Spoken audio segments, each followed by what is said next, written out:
नमस्कार दोस्तों, मैं हूं आगम सिंह सिसोदिया। ओरछा में आप सभी का स्वागत है। आज हम देखने जा रहे हैं ओरछा का ऐतिहासिक किला द ओरछा फोर्ट, जो कि ठीक आपको हमारे पीछे नज़र आ रहा होगा। ये किला बहुत ही ऐतिहासिक है और इसमें कई सारी इंटरेस्टिंग चीज़ें हैं जो कि देखने लायक हैं। आज इस पूरे किले को हम गाइड की सहायता से देखेंगे, इसका संपूर्ण इतिहास जानेंगे और साथ ही एक इंटरेस्टिंग चीज़ आपको बताना चाहूँगा। ओरछा फोर्ट में कई सारी बॉलीवुड मूवीज़ की शूटिंग हुई है। उसमें से एक रीसेंट मूवी है कार्तिक आर्यन की, जिसका नाम है भूल भुलैया 3। उसके भी कई सीन्स की शूटिंग यहाँ पर की गई है। तो आज इस पूरे किले को हम देखेंगे गाइड की सहायता से। तो आइए मिलकर एक्सप्लोर करते हैं the great Orchha fort. Orchha में कई सारी फिल्मों की शूट हो चुकी है। वर्तमान में बहुत ही एक मूवी आने वाली है, भूल भुलैया 3 सीक्वेंस, उसकी शूटिंग ओरछा में हुई है। तो जो सारे आप यहाँ महल देख रहे हैं, जैसे ये रायपुर महल, यहाँ भी शूटिंग हुआ है। इसके पीछे जो आप जहांगीर महल देख पा रहे हैं, इसके अंदर और बाहर भी शूट हुआ है।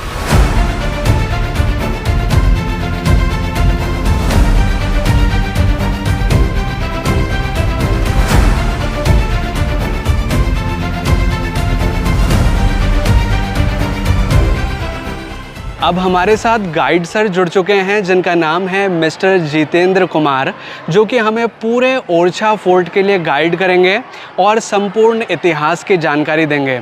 ये ओरछा फोर्ट के वन ऑफ द फेमस और सबसे अच्छे गाइड्स में से एक हैं, जो कि अब पूरा ओरछा फोर्ट हमें घुमाने वाले हैं।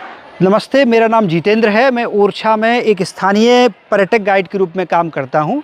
तो आने वाले यहाँ की देशी विदेशी पर्यटकों को उनकी सरलता के लिए इन महलों का मैं उनको दर्शन या भ्रमण कराता हूँ। तो जो हमारा क्षेत्र है बुंदेलखंड, बुंदेलखंड की राजधानी रहा ओरछा लगभग 200-250 वर्षों तक। तो 16वीं शताब्दी से लेके अंत तक 18वीं शताब्दी के मध्य तक ये हमारा ओरछा रहा है। अब ओरछा क्यों ये राजधानी रहा? क्योंकि ये सुरक्षित जगह है, चारों ओर से जंगलों से घिरी हुई है। नदियाँ इसको एक नया आयाम देती हैं और जल जो है जीवन का मुख्य अंग है। इसलिए यहाँ पर राजा ने प्लान किया एक राजधानी का निर्माण करने का। तो ओरछा की बसाहट जो शुरू होती है वो प्रथम राजा रुद्र प्रताप के द्वारा की जाती है। तो अब बुंदेला जब आगमन हुआ इस क्षेत्र में चंदेलाओं के पतन के पश्चात, तो पहला किला बनाया गढ़कुंडार, यहाँ से लगभग 56 किलोमीटर दूर है। रहते रहे 400 वर्षों तक, धीरे धीरे अपने आप को एक्सपेंड करते रहे। आज से लगभग 500 वर्ष पहले 1495-98 में एक राजा निकलते हैं, रुद्र प्रताप सिंह। वहाँ से आए, यहाँ जहाँ आप खड़े हैं कुछ नहीं था, घनघोर जंगल था। जंगल का नाम तुंगारण्य था। जब शिकार के लिए जंगल में प्रवेश करे तो ऐसी मान्यता है, ना जंगल का ओर दिखाई दिया, ना जंगल का छोर दिखाई दिया। अब उन्होंने लगाया है शिविर। तो एक नदी बहती है जिसका नाम है बेतवा, इसको हम पौराणिक रूप से बैत्रवती के रूप में जानते हैं। बैत्रवती यहाँ पर भयंकर ध्वनि करती है।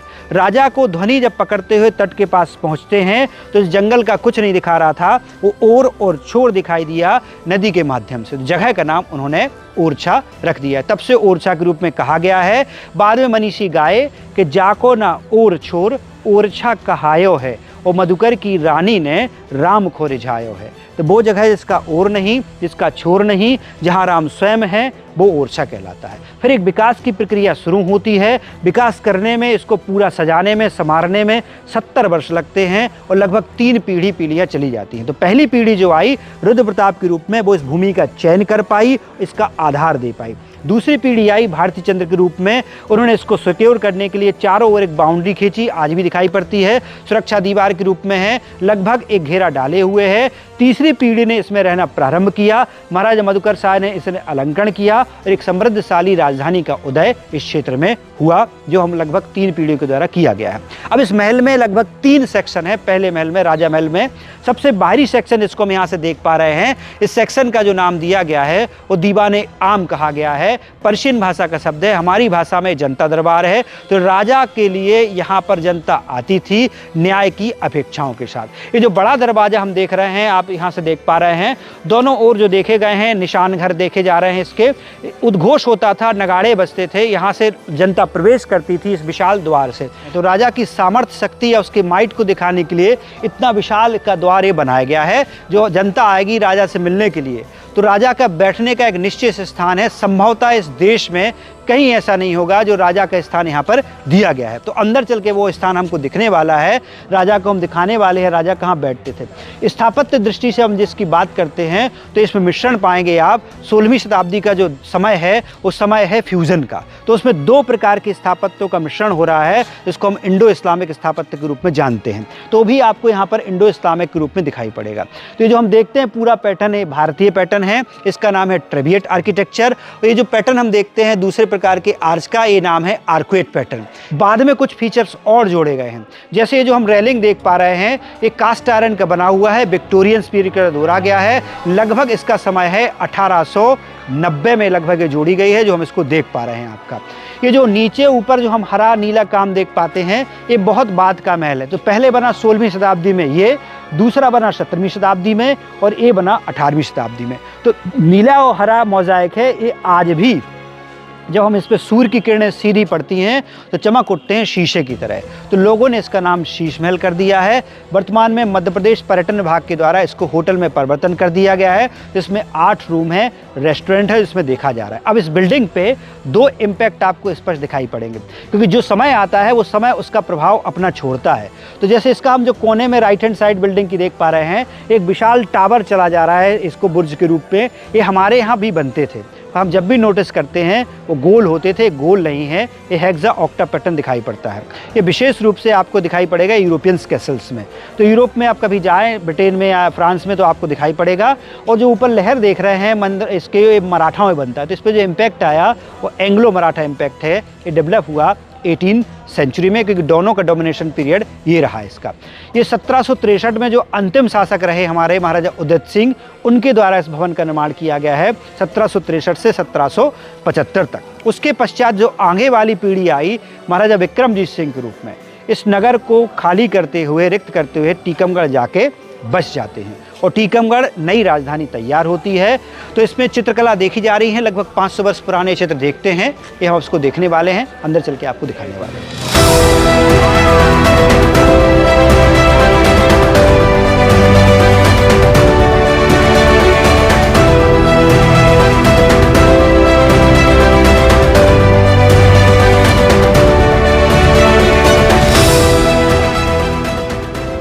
संरचना जो हम देख रहे हैं ये 32 पूरे कॉलम पे खड़ी हुई है, जैसा हम देख पा रहे हैं।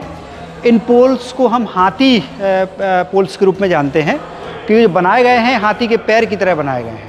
तो बड़े भारी भरकम ये पिलर देख पा रहे हैं। अब ये बनाए क्यों गए थे? क्योंकि इनकी स्ट्रेंथ जो थी, इनको मल्टी स्टोरी ले जाना था, इसलिए पिलर हमारे यहाँ पूरे महलों में आप भारी भरकम ही पाएंगे आपके। राजा बैठने का जो स्थान है वो वहाँ पर आरक्षित किया गया, उस कोने में राजा वहाँ बैठते थे। उसके बाद ये वाला मंच सारा व्यापारियों के लिए, मंत्रियों के लिए माना गया है, जहाँ हम लोग खड़े हैं व्यापारीगण हैं, और अंत में वहाँ से लेकर नीचे तक आपके आरोपी और आम जनता है।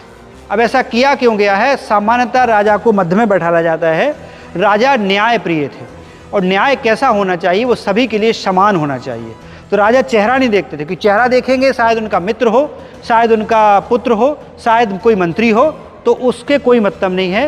राजा के सामने जिसने अपराध किया है उसको उसी क्रम में आपको सजा या दंड मिलने वाला है। हमारे यहाँ कहानी है, राजा थे वीर सिंह देव, उनके पुत्र थे बाघराज। जब वो शिकार के लिए गए तो शिकार इनको दूसरे दिन की जब लौट रहे थे संध्यावस्था में, तो एक हिरण मिलता है।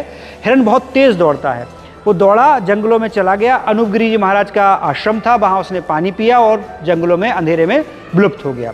अब जो राजकुमार थे उस फुटप्रिंट को देखते हुए, पद चिन्ह देखते हुए पहुँचे गुरु के आश्रम तक। जब पहुँचे तो वो गुरु उस समय ध्यानस्थ थे संध्या उपासना में। उन्होंने उनसे पूछा, उन्होंने कोई उत्तर नहीं दिया। तो उत्तर नहीं दिया तो एक क्रोधी हो गए, अपने साथ शिकारी कुत्ते ले गए थे, तो कुत्तों को गुरु पर छोड़ दिया। जब शिकार हुआ कुत्तों के माध्यम से गुरु का, राजा को जब पता लगा तो उस अपराधी पुत्र को यहीं जंजीरों में जकड़ के बुलवाया गया है, और अपने पुत्र की भी हत्या कुत्ते से ही कराई गई है, क्योंकि चेहरा नहीं देखा गया था, केवल उसकी सुनवाई हुई थी। आज भी हमारे मंदिर प्रांगण में 2 टॉलेस्ट पिलर खड़े हुए हैं। मान्यता ये है जो पिलर बनाए गए हैं, एक उनकी पुत्र की समाधि प्रतीक के रूप में है और दूसरा गुरु के समाधि के प्रतीक, इसलिए एक समान पिलर आज ही हमारे यहाँ मंदिर प्रांगण में न्याय के प्रतीक के रूप में खड़े करे गए हैं। वर्तमान में मध्य प्रदेश पर्यटन विभाग यहाँ पर ध्वनि प्रकाश का कार्यक्रम आयोजित कराता है। लगभग 1 घंटे का कार्यक्रम होता है, 2 कार्यक्रम होते हैं, हिंदी और अंग्रेजी, लाइट एंड साउंड। ये शाम को जो 6:30 से होगा, अभी सर्दियों में 7:30 तक।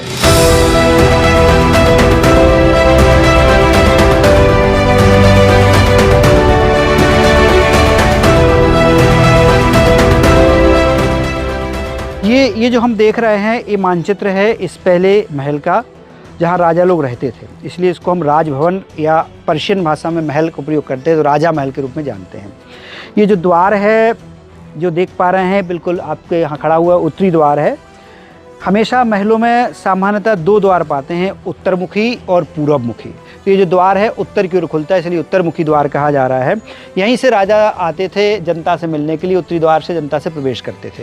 ये द्वार समृद्धि का है। इस पे जो हम देख रहे हैं जो जाली का काम ऊपर की ओर, छज्जे या इसकी फ्रेमिंग चौखट, ये सब कुछ पत्थर से बनाया गया है। ये विशेष प्रकार का पत्थर है जिसको हम फेरोजेनिक सैंडस्टोन के रूप में जानते हैं। तो ये थोड़ा सा कलर आपको मैरून दिख रहा है कि इसमें आयरन है, लोहा है। लोहा वो अपने हिसाब से ऑक्सीडाइज हो गया है तो वो जंग खाए लोहे की तरह आपको अनुभव करा रहा है। अभी हम जो इस महल में जाने वाले हैं, प्रवेश करने वाले हैं, इसके पूर्वी द्वार से करने वाले हैं जो यहाँ से पूरब की दिशा में स्थापित किया गया है।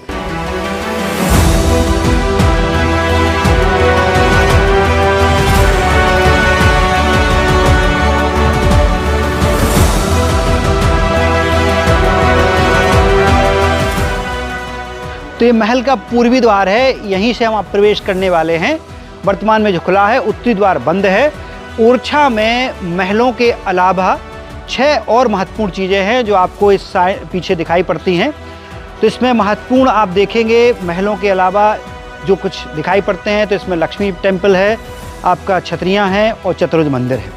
एक विशेष मंदिर है जो इसमें नहीं दिखाया गया है, राम जी का विशेष मंदिर, जहाँ राम जी की पूजा राजा के रूप में होती है। शायद दुनिया का अनूठा मंदिर है जहाँ इस प्रकार से परंपरा होती है। अभी जो महल हम देखने जा रहे हैं इसमें आप देखिएगा राजपूत परंपरा के अनुसार आप कभी भी किसी भी महल के अंदर सीधे नहीं देख पाएंगे। द्वार के सामने एक प्रकार से दीवार होगी जो आप देखी जा रही है, तो आप महल की गतिविधियों से पूर्ण तरह से वंचित रहेंगे। महल की सुरक्षा और महल की निजता इस प्रकार से बनी रहती थी। रिक्त स्थान देख रहे हैं, कई बार महलों में आप जैसे ही प्रवेश करेंगे तो आपको किसी देवी देवता का मूर्ति स्थापित होगी। पर ऐसा माना जा रहा है यहाँ पर दर्पण या शीशा होगा जो बुरी नज़र है या नकारात्मक ऊर्जा है इस महल से बाहर धकेल सके आपको। अब ये गौमुखी कैसे है, तो गौ का जो मुख होता है वो शुरू से देखिए आप नैरो होता है। हम जब यहाँ से शुरू हो रहे हैं तो इस प्रकार से एक्सपेंड कर रहा है। तो गौमुखी हमेशा ही द्वार बनाते हैं भारतीय वास्तुशास्त्र की परंपरा में घरों के। और जो दुकानें या व्यापारिक प्रतिष्ठान होते थे वो सिंहमुखी होती थी। सिंहमुख कैसा होता है, बाहर से फैला होता है, अंदर से नैरो होता है। तो आपको चीज़ें डिस्प्ले करनी, इस प्रकार से द्वार रखे जा रहे हैं। अब 2 द्वार ही क्यों रखे जा रहे हैं, उत्तर में और पूरब में। उत्तर का द्वार समृद्धि दे रहा है और पूरब का द्वार स्वास्थ्य देता है। तो हेल्थ रिलेटेड है और वेल्थ रिलेटेड है। अब ऐसा होता कैसे था, तो इसके कुछ कारण हैं, आपको अंदर जाके बताने वाले हैं। ये जिस पे हम आ चुके हैं इसको हम दीवाने खास के रूप में जान रहे हैं। इसको हम अपनी भाषा में मंत्रणा कक्ष कहते हैं। तो मंत्रणा कक्ष है उस समय का ये। अब ये मंच है, थोड़ा सा अन्य जगह नहीं पाते हैं आप, ये विशेष रूप से इसको बनाया गया है। ये ऐसा मान रहे हैं यहाँ पर एक तरीके से आपका मनोरंजन के लिए तैयार है। तो नृत्य और गायन का कार्यक्रम इसी पे होता था। सबसे उच्चतम जो तल है वो मुख्य रूप से प्रदर्शकों के लिए है, नृत्य को लिए है।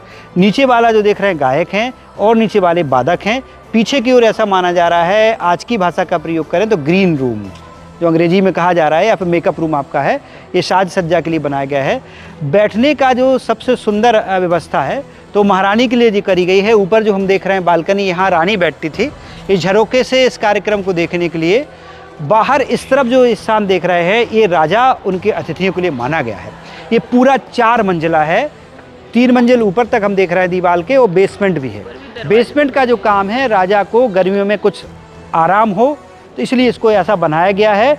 अब ये जैसे ही आप ज़मीन के 4-5 फीट नीचे चले जाते हैं तो प्रकृति अपना काम करती है। देखिए जैसे ही आप ज़मीन के नीचे जाएंगे तो ठंडक स्वतः रहेगी वहाँ पर।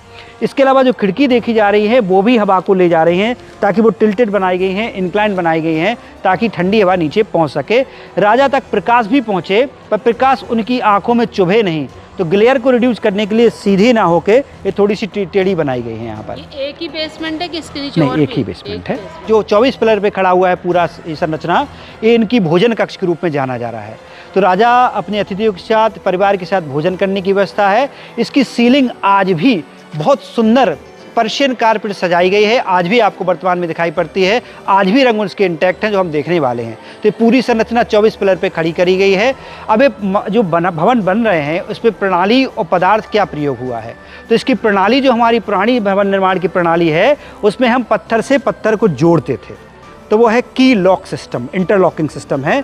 चाहे वो खजुराहो हो, चाहे अयोध्या जी का विशाल मंदिर बना वो हो, इसमें वो नहीं है। इसमें दो पत्थरों को बीच में जोड़ने के लिए चूने के गारा या लाइम मोटर का प्रयोग करा गया है। उस लाइम मोटर में ऐसा इतिहासकार बता रहे हैं कि लगभग 10 चीज़ों का कंपोजिशन है वो इसमें दिखाई पड़ता है। इसका कुल समय है 1000 वर्ष तक के पीरियड तक सर्वाइव कर सकता है। उसके बाद इसका डिकम्पोजिशन शुरू होगा और फिर महलों का या भवनों का निर्माण जो है वो नष्ट होने की ओर पहुंचेगा आपका।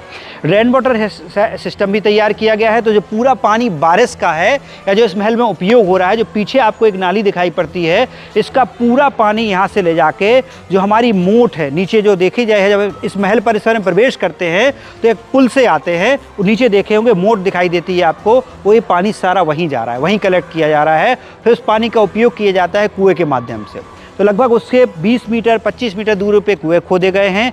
कुएँ का पानी फिल्टर होके आएगा, यहाँ प्रयोग होगा, वहाँ से फिर वहीं चला जाएगा। तो बहुत ही सुंदर संरचना विकसित करी गई है। उस समय एक तरीके से वाटर मैनेजमेंट दिख रहा है हमको 16वीं शताब्दी का, तो उस समय के राजाओं के द्वारा या उस समाज के द्वारा किया गया है।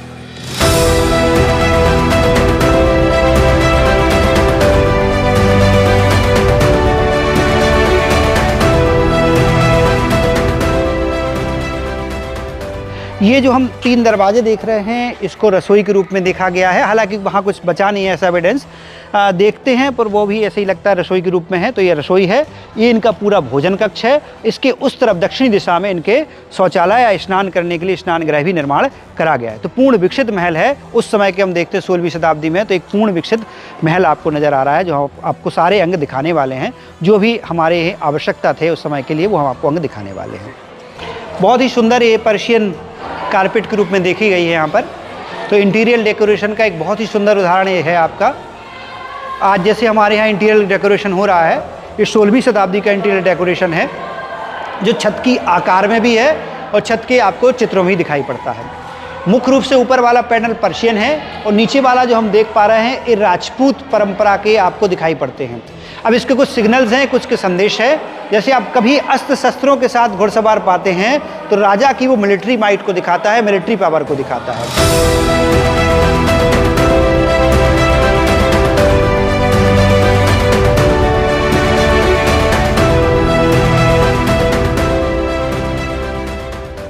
अब इस कक्ष को ठंडा और गर्म कैसे रखते थे? नीचे जो हम हिस्सा देख रहे हैं केवल इसका आधार रह गया है। तो ये फुब्बारे हैं, फाउंटेन हैं।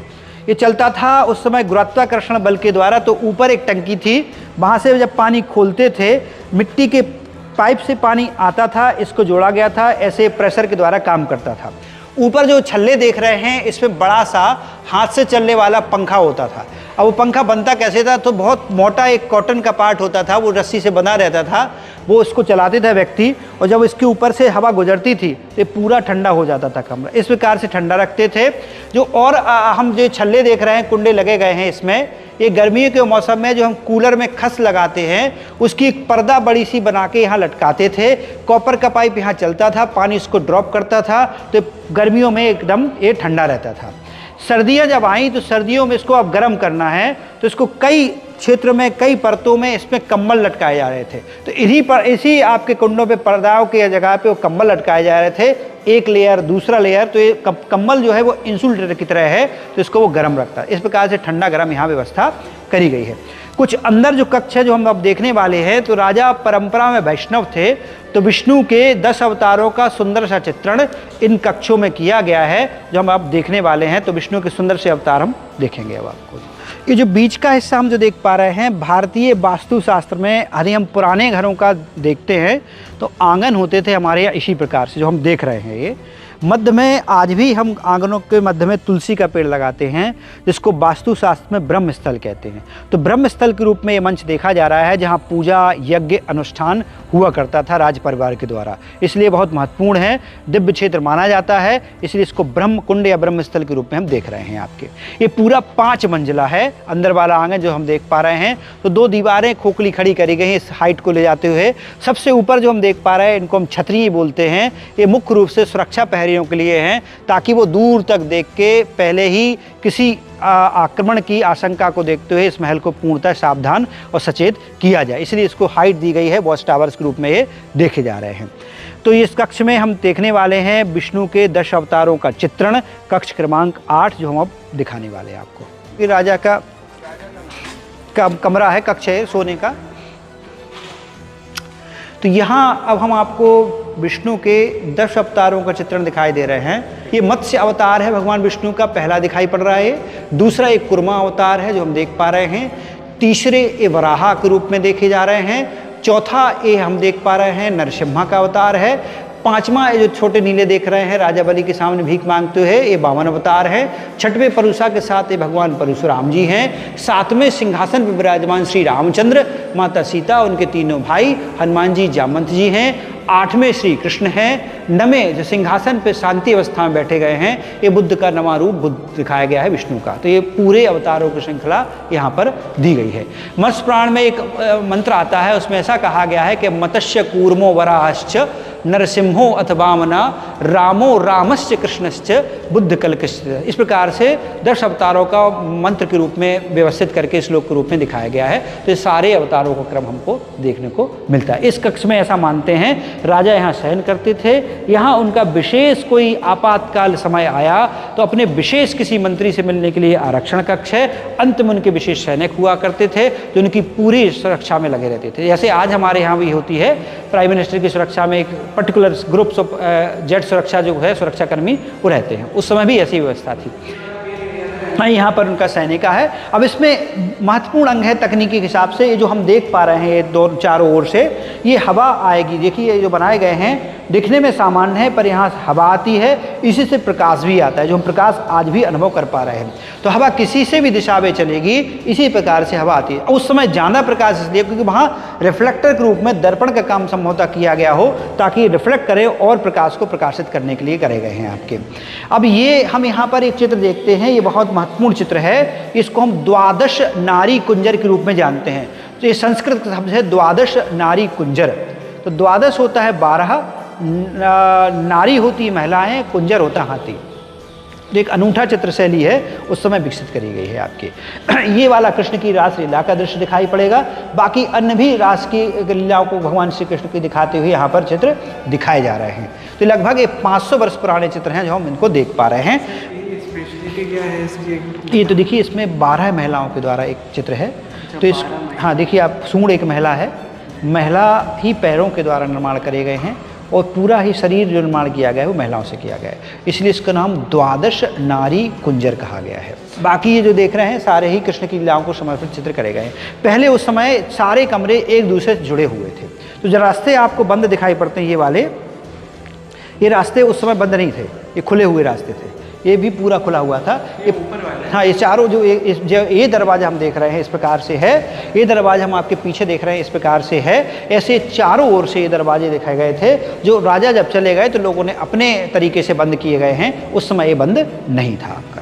ओरछा फोर्ट में एक ऐसे एरिया में हम आ चुके हैं जो कि देखने में ऐसा लगता है कि पुराने ज़माने का लिविंग सेक्शन का एक बहुत बड़ा हिस्सा था, क्योंकि जब आप यहाँ आएंगे तो आप देखेंगे तो बहुत बड़े बड़े हॉल आपको नज़र आएंगे और ये हॉल एक दूसरे से इंटरकनेक्टेड हैं।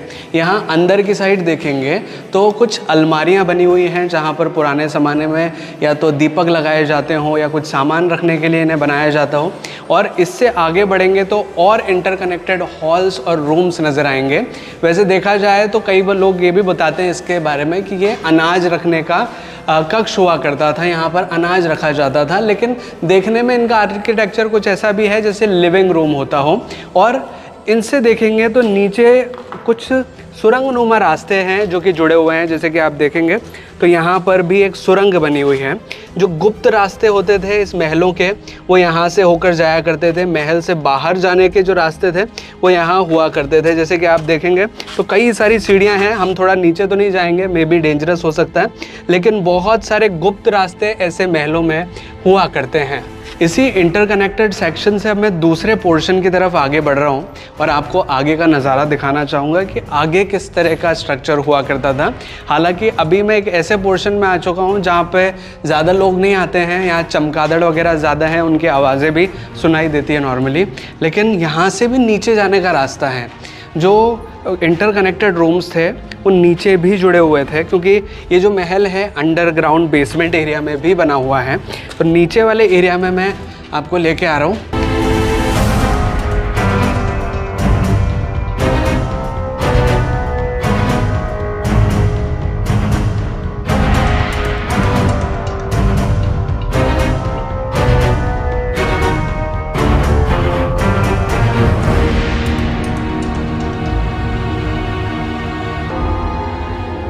इस लिविंग एरिया के एक ऐसे सेक्शन में मैं आ चुका हूँ जहाँ पर एक बड़े बड़े होल्स नज़र आ रहे हैं सरफेस के नीचे।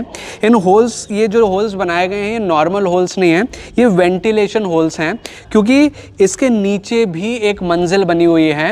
मतलब पूरा बेसमेंट एरिया है। हालांकि अभी वहाँ जाने का रास्ता नहीं है, लेकिन इस होल्स को आप पास से देखेंगे तो आपको एक्चुअल में नज़र आएगा कि ये वेंटिलेशन के लिए बनाए गए थे। मे बी शायद नीचे कोई लिविंग एरिया होता हो या फिर अनाज संरक्षण के लिए ये जगह बनाई गई हो। तो ऐसा माना गया है। ये जो कक्ष जिस पे हम हैं अभी वर्तमान में, ये रानी के शयन कक्ष के लिए है। रानी यहाँ शयन होता था। चित्र बहुत सुंदर आप देखे जा रहे हैं। कुछ चित्रों को पुनः सुधारा गया है, तो ये पुनर्जीवन किया गया है, पुनरुद्धार किया जा रहा है इन चित्रों का जो हम देख पा रहे हैं। ये आपको पुराने ही दिखाई पड़ते हैं जो हम देखते हैं। आपको भगवत पुराण, गीत गोविंद से चित्र लिए गए हैं। कथाएँ वही हैं, चाहे वो समुद्र मंथन का हो, चाहे विष्णु की अन्य कथाएं हैं।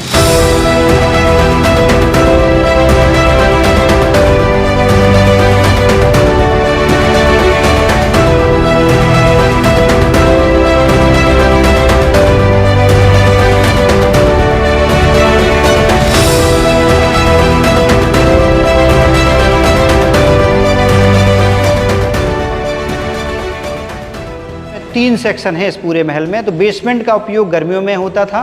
नीचे वाला जो हम देख के आए हैं वो राजा के सर्दियों के समय का था। जहां हम अभी पहुंच चुके हैं ऊपर आके, ये राजा के मानसून के समय के लिए जाना जा रहा है। तो राजा के मानसून समय का शयन कक्ष देखा जा रहा है। इस तरफ ये राजा का है, इसके सामने ही बिल्कुल रानी के कक्ष के रूप में हम उसको सामने को पहचान पा रहे हैं, जहाँ इससे भी सुंदर काम दर्पण के साथ किया गया। तो छोटे छोटे शीशा के आपको काम को वहाँ पर दिखाई देने वाला है। ये चित्र वही प्रणाली में है, कुछ बदलाव के साथ हैं। तो इसमें आपको कुछ, जैसे नीचे वाले हम इनको राग रागनी बोलते हैं, ऊपर वाले को हम नायक नायिका बोल रहे हैं। इसमें फ्लोरल डिजाइन भी देखे पड़ेंगे। तो मुख्य रूप से उस समय की परंपरा या उस समय के रूप को दिखाने के लिए इसमें देखे गए हैं। ये जो हम छल्ले देख रहे हैं पत्थर के, इसमें मसाल लगाने के लिए, तो पूरे महल को प्रकाशित करने के लिए इस हिसाब से आप देख पाएंगे बनाए गए हैं जो। तो सामने हम एक नया सा मंदिर आपको दिखाई पड़ रहा होगा, ऑरेंज और सफ़ेद कलर से पुता हुआ, देख क्रीम कलर का। ये विशेष मंदिर है जहाँ राम जी की पूजा एक अनूठे परंपरा में की जाती है। देश का एक ऐसा मंदिर है जहाँ राम जी को gun salute, guard of honour दिया जाता है। तो ये राम राजा मंदिर के रूप में जाना जाता है। अब राम राजा की जो मूर्ति यहाँ पर विराजमान किया गया है विग्रह को, वो रानी अयोध्या से राम जी को प्रसन्न करते हुए यहाँ पर लाई थी। और उनके आने से पहले यहाँ पर 3 वचन थे। तो पहला वचन ये था कि अयोध्या से ओरछा तक की यात्रा पैदल होगी और एक विशेष नक्षत्र है, पुष्य नक्षत्र में होगी। दूसरा वचन ये था, जहाँ हमको एक बार विराजमान करेंगे वहाँ से फिर कभी हम हटाए नहीं जाएंगे। और तीसरा महत्वपूर्ण वचन, जहाँ हम जा रहे हैं उस देश में एक ही राजा होंगे, वो हम स्वयं होंगे। तो अब राम जी जब यहाँ आए तो मंदिर जो बन रहा था विशाल पुराना, जो आपको दिखाई पड़ता है चतुर्भुज मंदिर के रूप में जानते हैं, ये मंदिर पूर्ण नहीं हो पाया था। रानी इतनी प्रसन्न थी अपने राम के साथ कि अपने वो महल में ले गई, वहीं राम को विराजमान कर दिया। बस वहीं विराजमान हो गए, फिर वहाँ से उनको हटाया नहीं जा सका। आज भी रानी के महल में सशस्त्र सलामी के साथ राम जी की पूजा राजा के रूप में आज भी हो रही है।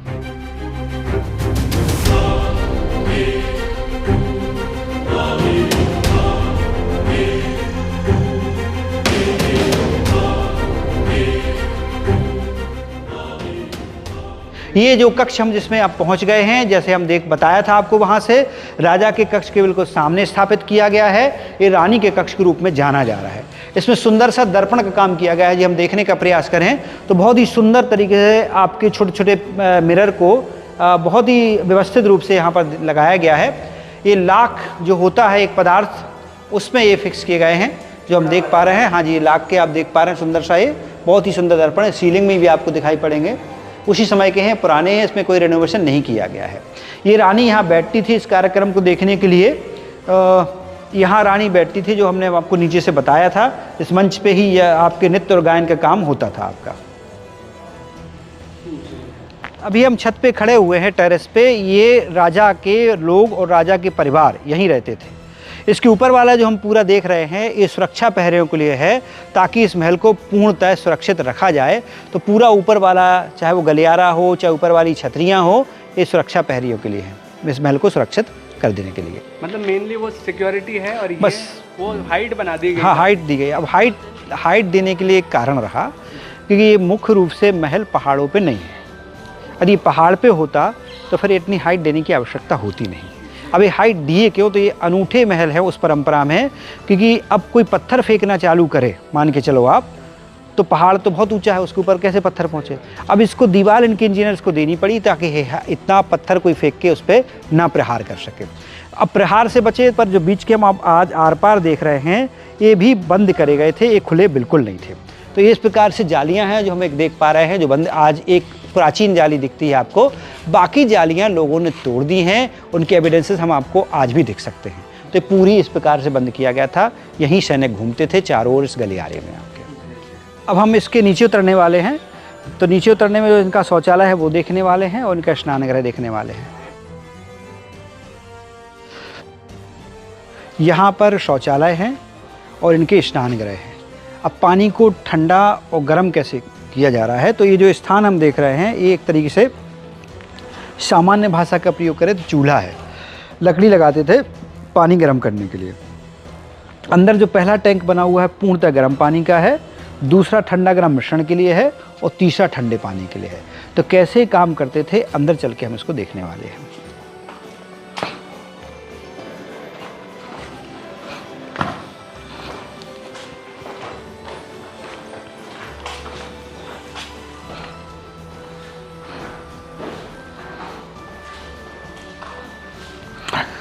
देखिए, पहला जो टैंक है, इसमें ये लोहे की कढ़ाई है, ये आपके पानी गर्म करने के लिए है। दूसरा जो यहाँ से जा रहा है, यहाँ जुड़ा हुआ है, ये मिश्रण करते थे बाहर से, आप देखिएगा मिट्टी के एक पाइप से जुड़ा हुआ है, ट्यूब से। तो ये ठंडा गर्म मिश्रण, ये गर्म, ये ठंडा। ये आपकी अलमारी हैं, संभवतः इसमें इत्र वस्त्र उपटन रखने के लिए जगह बनाई है। तो स्नान करने के लिए स्नानगृह है राज्य परिवार के लोगों के लिए। दूसरा जो हम देख रहे हैं, यहाँ आपको शौचालय दिखाई पड़ेंगे।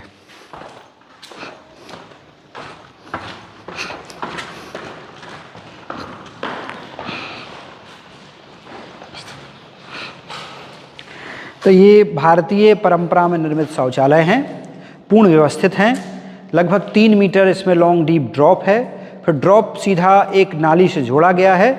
बड़ी ही उत्कृष्ट व्यवस्था के साथ इसको बनाया गया है। अब ये महल के दक्षिण में है। इसको यहीं क्यों स्थापित किया गया है? इसको स्थापित राजा के कमरे के साथ या रानी के कमरे के साथ क्यों नहीं कर दिया गया है? तो इसके पीछे वास्तुशास्त्र, वास्तु दोष था। अब ये दिशा दक्षिण की है, महल के हम दक्षिणी छोर पे खड़े हुए हैं। तो उत्तर इस तरफ हो गया, पूरब इस तरफ हो गया, पश्चिम। अब होता क्या है, सूर्य भगवान जब पूरब से निकलते हैं और पश्चिम की ओर जाते हैं, तो गति उनकी दक्षिण मुखी ही रहती है।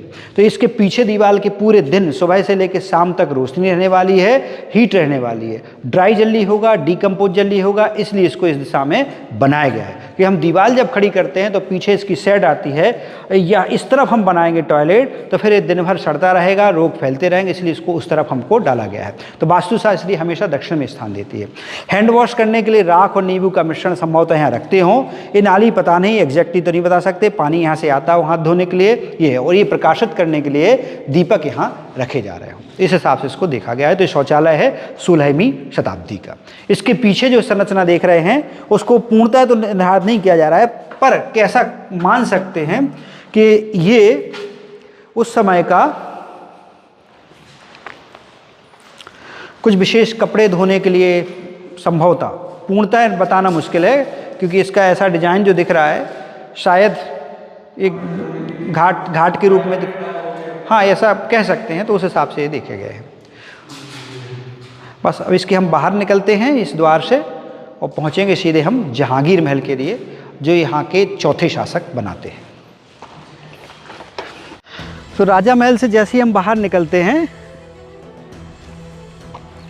तो लेफ्ट साइड टर्न करते हुए पहुँचते हैं इस परिसर में।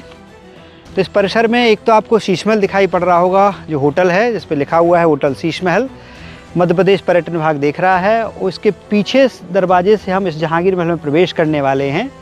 ये भव्य जहांगीर महल हम इसको देखने वाले हैं। तो ये बना 17वीं शताब्दी में, यहाँ के चौथे शासक इसका निर्माण करते हैं, तो हम इसको देखने वाले हैं।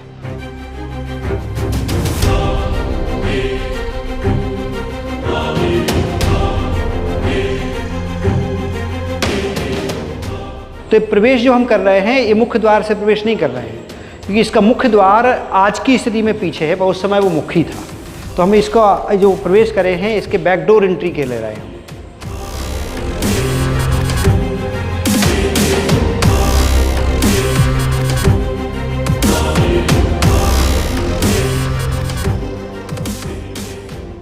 तो 17वीं शताब्दी का निर्माण है ये। चौथे राजा महाराजा वीर सिंह जो देव इसका निर्माण करते हैं। इतिहासकार 20वीं शताब्दी में इसको जहांगीर महल के नाम से जान रहे हैं, समझ रहे हैं। राजा ने जहांगीर के नाम से कोई महल बनवाया ऐसा कोई इतिहास नहीं मिल रहा है, तो ऐतिहासिक साक्ष्य इसके नहीं हैं। जहांगीर आने का भी कोई भी साक्ष्य नहीं मिल रहा है, पर इसको कहानियों में जहांगीर महल कहा जा रहा है, तो इसको जहांगीर महल के रूप से हम जान रहे हैं। अब ये स्थापत्य दृष्टि से पुनः मिश्रण है, जिसको हम भारतीय और मुस्लिम परंपरा दोनों को देखते हैं तो वह इंडो इस्लामिक स्थापत्य के रूप से देखा जा रहा है। 16वीं शताब्दी में ये विशेष प्रकार का स्थापत्य यहाँ दिखाई पड़ता है पूरे उत्तर भारत में आपको। तो इस कारण से उत्तर भारत का ही क्षेत्र है हमारा बुंदेलखंड, तो आपको दिखाई देगा। तो इसके जो गुम्मद हम देख रहे हैं, जो कुल संख्या इनकी 8 है, ये मुस्लिम परंपरा से लिए गए हैं। किंतु गुम्मद के ऊपर जो आप कमल देख रहे हैं, कलश देख रहे हैं, ये पूरा भारतीय मंदिर निर्माण परंपरा से लिया गया है। अब डोम के आप कोने में जो देख पाएंगे, चारों कोनों में कियोस्क नज़र आएंगे आपको छोटे छोटे। ये कियोस्क फिर से भारतीय परंपरा का हिस्सा है। आप छोटी छतरी, हाँ, जो छोटी छतरियाँ के रूप में कियोस्क है, डोम के कोने में है, चारों ओर हैं। फिर एक बड़ी छतरियाँ खड़ी हुई हैं डोम के आगे, पहले आपको दिखाई पड़ती हैं पवेलियंस के रूप में। ये छतरी जो है राजपूत परंपरा का हिस्सा है। इसके नीचे ऊपर वाला ये छज्जा हम देख रहे हैं चारों ओर से, हाथी जिसके ऊपर सपोर्ट किए हुए हैं, ये मंदिर परंपरा का हिस्सा है। इसको हम दंड चड्या बोलते हैं। हाथियों की जो कुल संख्या है वो भारतीय परंपरा में बहुत महत्वपूर्ण एक संख्या है, 108। तो शुभ अंक माना जाता है। तो 108 कुल हाथी इसमें देखे जा रहे हैं हमारे यहाँ, पूरे जो हम इनकी संख्या गिनते हैं। तो इसमें 236 कमरे देखे गए हैं, 100 इसके भूमि तल पे हैं, भूतल पे हैं, और 136 के पहले और दूसरे तल पे भी हमको देखने को मिल रहे हैं। जो शासन के द्वारा, आर्कियोलॉजी जो डिपार्टमेंट है, पुरातत्व विभाग, उसके द्वारा गिने गए हैं हमारे यहाँ। इसमें 8 जो नंबर है बहुत महत्वपूर्ण है, बार बार रिफ्लेक्ट हो रहा है। यदि हम गुम्मद गिनते हैं, डोम्स, तो इसमें 8 देखे गए हैं। ऊपर वाले जो आंगन हम देखे गए हैं चारों ओर से, वो भी 8 देखे जा रहे हैं। ये छतरियाँ जो हम देख रहे हैं, ये भी 8 देखी गई हैं। 8 इसके ऊपर गलियारे देखे गए हैं, 8 इसमें पीफोल देखे गए हैं। तो 8 जो संख्या है यहाँ पर लगभग वो 8 बार रिफ्लेक्ट होती है जो इस पर देखे गए। एवं राजा जो चौथे थे ये 52 निर्माण करते हैं मुख्य रूप से। इसके अलावा तो झांसी का किला, झांसी इन्होंने निर्माण किया, दतिया निर्माण किया, अयोध्या में निर्माण किया, बनारस में निर्माण किया, मथुरा में निर्माण किया। अलग अलग नामों से जानी जा रही है वो संरचना। तो इस हिसाब से इनका जो कार्यकाल है बुंदेलाओं के रूप में ये सबसे महत्वपूर्ण राजा रहे। गोल्डन या स्वर्ण युग के रूप में जाने गए हैं महाराजा वीर सिंह जो देव। इनकी एक लड़ाई हुई है ऐसा मानते हैं। जो हमारा सेनापति था अकबर का विशेष जनरल जो है नवरत्नों से एक है, जिसका नाम अबुल फजल है। उस अबुल फजल नाम के जनरल को ग्वालियर के पास एक जगह पड़ती है आंतरी, वहाँ मारा गया है यहाँ के चौथे शासक के द्वारा। इस तरीके से मारा गया है कि उसकी सारी आंतें बिखर गईं, इसलिए उस युद्ध मैदान का नाम रखा है आंतरी। छोटा सा एक रेलवे स्टेशन है रेलवे का, ग्वालियर के पहले एक आंतरी स्थान पड़ता है, तो वो उस कारण से पड़ा क्योंकि वहाँ पर आंतें उसकी बाहर निकली हुई यहाँ पे। बीच में कुंड देखा जा रहा है जिसमें जल भरा करते थे। जल इसलिए रहता था ताकि इसको जो महल है गर्मियों में कूलिंग सिस्टम कैसे रहे, तो इसलिए जल भरा रहा है ताकि इसको कूल करा जा सके पूरे इस महल को। इसको हम ब्रह्मकुंड के रूप में जानते हैं। इसकी आकृति मुख्य रूप से श्री यंत्र के आकार की है, जो हम देख पा रहे हैं। आपको स्पष्ट रूप से श्री यंत्र दिखाई पड़ रहा है आपका। अब जहाँ से हम आए हैं, हम पहले बोल चुके हैं, इसका ये आपातकालीन द्वार की स्थिति है। मुख्य द्वार भारतीय परंपरा में पूरब में खुलता है, इसका द्वार भी पीछे जाके पूरब में खुल रहा है। बहुत ही सुंदर द्वार बनाया गया है।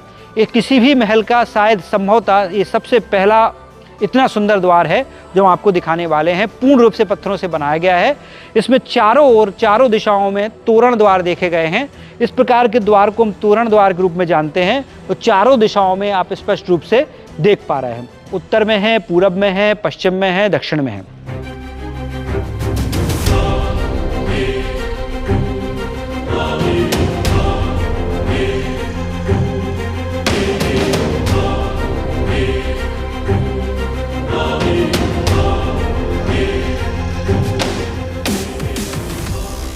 तो मुख्य द्वार है ये। इसमें स्पष्ट रूप से आप दो हाथी देख रहे होंगे। ये एक ही बड़े रॉक से काटे गए हैं, बनाए गए हैं, जोड़े नहीं गए अलग अलग पीस के, मोनोलिथिक हैं दोनों के दोनों। अब इनकी कुछ विशेषता है, उनकी कुछ मान्यता है। तो जब द्वार पे हाथी सूंड नीचे रखता है तो आपके स्वागत के लिए है, और वही द्वार के ऊपर हाथी यदि सूंड ऊपर रखेगा तो फिर आपके ब्लेसिंग है, आपके लिए आशीर्वाद है। जैसा मैं बोल चुका हूँ, ये अतिथियों के लिए था। तो अतिथि हमारी भारतीय परंपरा में देवतुल्य होता है। तो अतिथि देवो भव की परंपरा को निभाते हुए दोनों हाथी वेलकम करते हुए, स्वागत करते हुए देखे जा रहे हैं। अब स्वागत होगा कैसे? तो बुंदेली परंपरा, बुंदेली सोच कुछ और थी।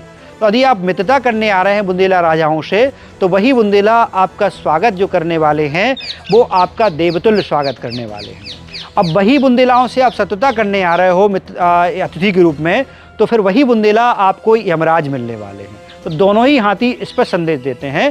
तो इस पहले हाथी के आप देखिएगा सूंड के नीचे घंटी पकड़े हुए हैं।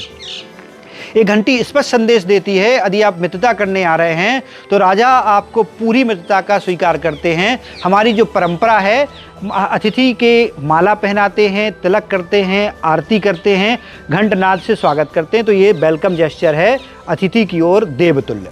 पर दूसरा जब हाथी पे हम गौर से जब ध्यान से देखते हैं तो इसमें कुछ और चीज़ आपको नज़र आने वाली है, और वस्तु है। हाँ, जंजीर है। इसको हम वेपन माना गया है 16वीं शताब्दी का। यदि हम जंजीर के भी अंदर देखने का प्रयास करें तो सॉलिड आपको एक पत्थर दिखाई पड़ रहा होगा। ये इसको हम बोलते हैं शकर दंड। होता क्या था, एक सॉलिड आयरन की बॉल होती थी पहले ज़माने में, उस पर कई बार कांटे भी लगे तो चैन से बंधी रहती थी। तो हाथी घुमा के मार, यदि आप शत्रुता करने आ रहे हो तब भी बुंदेला तैयार हैं स्वागत करने के लिए। इस प्रकार से आपके मध्य में जो खिड़की हम देख रहे हैं, जहाँ पर आज ग्रिल लगा दी गई है लोहे का, उस समय नहीं थी, ये खोली थी। ये उस पर अतिथि का नाम सुंदर से स्वर्ण अक्षरों के साथ रेशम के कपड़े पे वहाँ लटकाया जा रहा था। फिर उस खिड़की के नीचे ललाट पे जब हम देखते हैं पीले पत्थर पे, आपको स्पष्ट रूप से गणेश जी के बिल्कुल मध्य में सुंदर सी प्रतिमा स्थापित करी गई है। दोनों रिद्धि सिद्धि हैं, सरस्वती माता हैं। उसके बाद हाथी पे लोग दर्शन करके बाहर जा रहे हैं, लौट रहे हैं, इस प्रकार से दिखाया गया है। ये तोरण कहला रहा है, जिसमें ब्रह्म कमल आप देख पा रहे हैं। ब्रह्म कमल के साथ साथ जहाँ तोते हैं, तोते के नीचे जब हम देखते हैं तो पान के 4 पत्ते इस प्रकार से रखे गए हैं। उस पर सुपारी भी आप नीचे देख पा रहे हैं रखी गई है, कोने में आपको स्पष्ट रूप से दिखाई पड़ेगा आपको। फिर जब नीचे उतरेंगे तो यहाँ पर हम 4 प्रतीक चिन्ह हैं। जैसे ये कमल का फूल है, भारतीय महत्वपूर्ण प्रतीक चिन्ह है। ये स्वास्तिक आपको बहुत से दिखाई पड़ रहे होंगे इस पर। ये सुंदर से स्वास्तिकों की पूरी श्रृंखला देखी जा रही है। ये 6 पॉइंटेड स्टार, जिसको हम कई स्टार ऑफ डेविड भी कहते हैं, पर हमारी भारतीय परंपरा में ये शक्ति यंत्र है। और ये कलश है।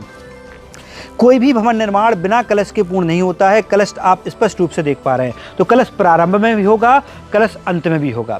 जो बिल्डिंग का जो हम एक टावर देखते हैं, इसकी जो अंत हो रहा है वो छतरी के ऊपर आप देखिए कमल का फूल है स्पष्ट रूप से। कमल के ऊपर आप देख सकते हैं स्पष्ट आपको कलश दर्शन हो रहा होगा। तो ये कलश क्यों है? क्योंकि हमारी परंपरा, जीवन जो है पानी से प्रारंभ होता है, पानी के आसपास ही हम फैलते हैं। जब इस देह का नाश होता है तो हम अस्थि कलश हम फिर से पानी में डाल देते हैं। तो इसी प्रकार से प्रारंभ अंत को दिखाते हुए कलश ये दिखाए जा रहे हैं। ये जो नीचे हम देख रहे हैं 3 स्टेप आपको स्पष्ट दिख रहे हैं। ये सबसे ऊंचा राजा को सहायता करता है। यदि हाथी पे राजा को विराजमान होना है, हाथी यहाँ पर आ जाएगा, राजा सीधे हाथी पर विराजमान होंगे। दूसरा ऊँट, तीसरा घोड़ा और संभवतः अंत में पालकी हो, इस हिसाब से इसको देखा गया है। तो सुंदर रूप से इसको डिजाइन किया गया है, बहुत सोच समझ के इस महलों को बनाया गया है, जैसा हम इसको अनुभव कर पा रहे हैं। तो हम जो विशाल और भव्य महल हमारे सामने दिखाई पड़ता है, जो अभी अंदर चल के देख के भी आए हैं, ये इस महल का मुख्य प्रवेश द्वार है, जो यहाँ स्थापित किया गया है पूर्व दिशा में। तो पूर्वमुखी द्वार हम देख पा रहे हैं, पूर्ण रूप से पत्थरों से बनाया गया है। जैसा मैंने आपको पहले ही बता चुका है, इसके बेसमेंट है।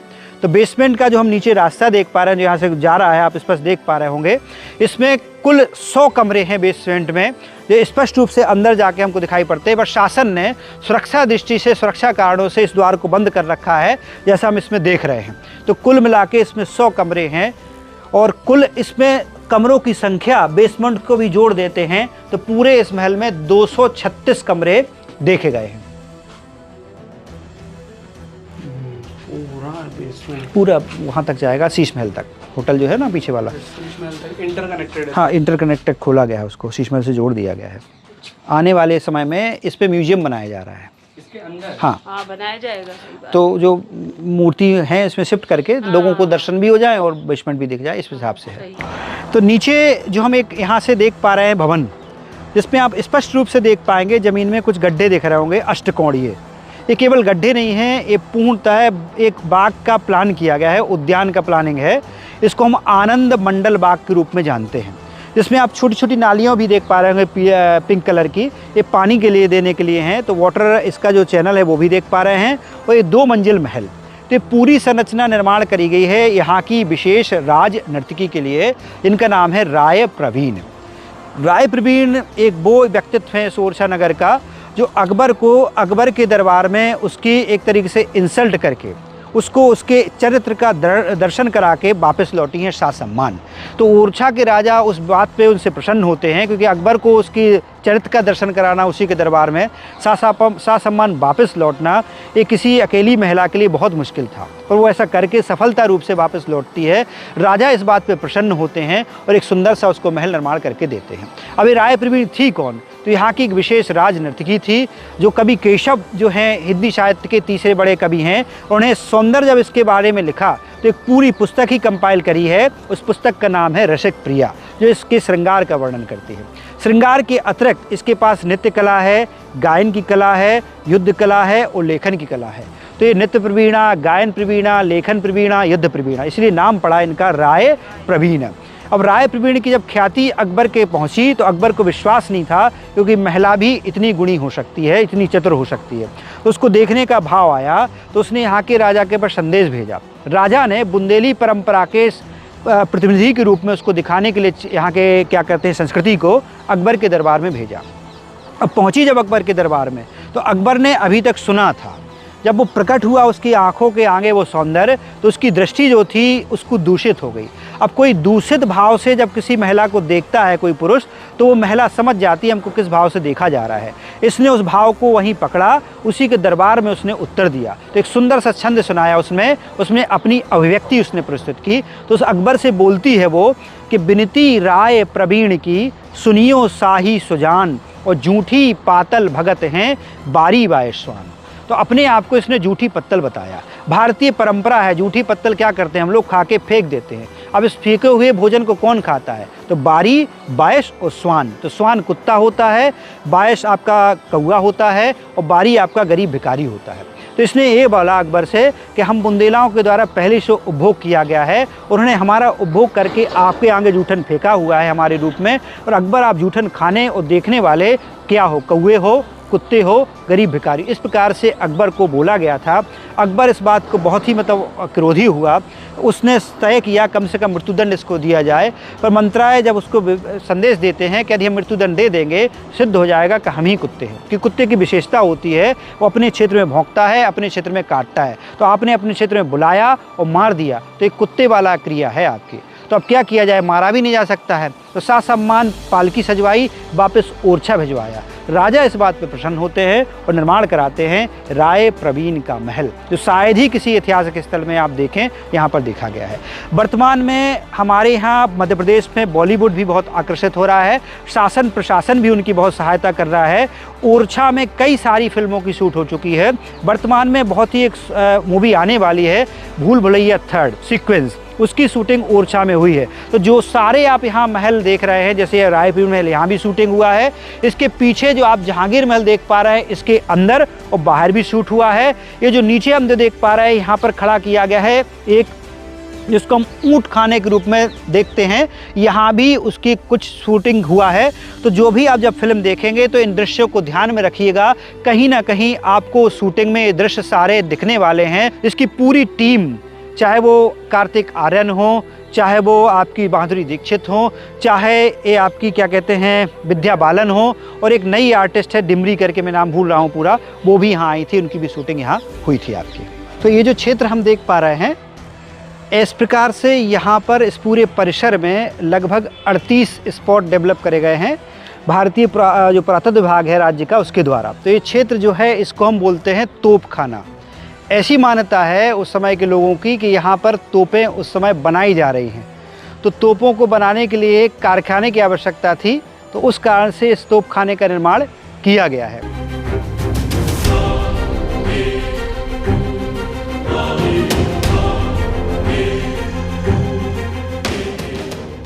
ओरछा में अब हम आ चुके हैं सीनो ट्रैप्स को देखने, जो कि राजाओं की छतरियां हैं। देखने में तो आपको ऐसा लगेगा कि ये मंदिर बने हुए हैं, लेकिन एक्चुअल में ये मंदिर नहीं, राजाओं की छतरियां हैं, जो कि कुल मिलाकर यहाँ पर 15 हैं। और इनका जो इतिहास है वो मैं आपको बताना चाहूँगा।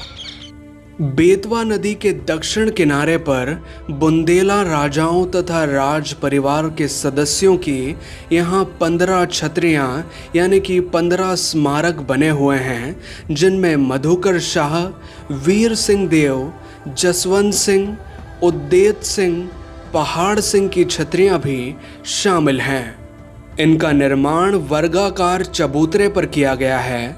मध्य में वर्गाकार गर्भगृह है। छतरियों की निर्माण योजना पंचायतन शैली के मंदिरों के समान है। ऊपरी भाग में से कोण मेहराबों द्वारा अष्टकोणीय बनाया गया है। मुख्य कक्ष का आपस में बरामदों से संबंध है। मुख्य गर्भगृह के ऊपर नागर शैली के मंदिरों जैसे शिखर हैं। अधिकांश छतरियां 3 मंजिला हैं और प्रत्येक मंजिल के सिंध स्थल पर छज्जे के नीचे चित्रकारी के अवशेष आज भी दिखाई देते हैं। ये छतरियां राजा या उनके राज परिवार के सदस्यों की मृत्यु हो जाने पर एक तरह के स्मारक के रूप में बनाई जाती थीं।